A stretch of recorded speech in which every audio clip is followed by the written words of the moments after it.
report from the Department of Labor finds an increasing number of American workers are outsourcing their jobs.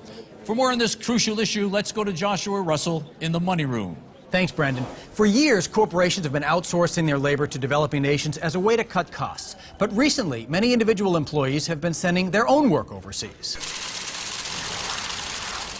I take the money that I would have spent on coffee and pay someone in India to do my job for me. It's allowed me to unleash my full potential. Philadelphia accountant Donald Felton outsources the majority of his daily workload to Jahanara Kashem, an accountant based in Bangalore, India. I get my assignment from my supervisor and I send it off to Jahanara. Sometimes I'll look at it when it's done, but usually everything's right. Mr. Kashem says he's extremely happy with the 68 cents an hour Donald pays him. I'm able to feed my family, and Mr. Felton can devote more time to his fantasy football team. And Donald is just one of the close to 700,000 workers who've come to rely on overseas labor. I've actually gotten 2 raises since Jahanara started. He's really good at doing my work. But it's not just lower-level employees who have embraced the trend. At Donald's firm, many senior-level managers are now outsourcing their jobs as well. Workers representing the company's executive officers meet via conference call every Friday. That is totally unprofessional. Management will agree with those cuts. He feels very strongly we need the consulting We need division. paradigm-shifting solutions.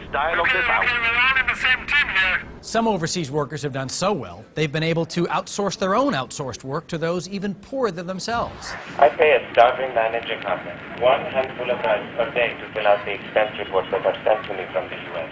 Analysts predict that if the trend continues by 2025, the world's poorest man, Ahmed Khalili of Afghanistan, will be doing 83% of the globe's work. It's a scenario that would suit Donald Felton just fine.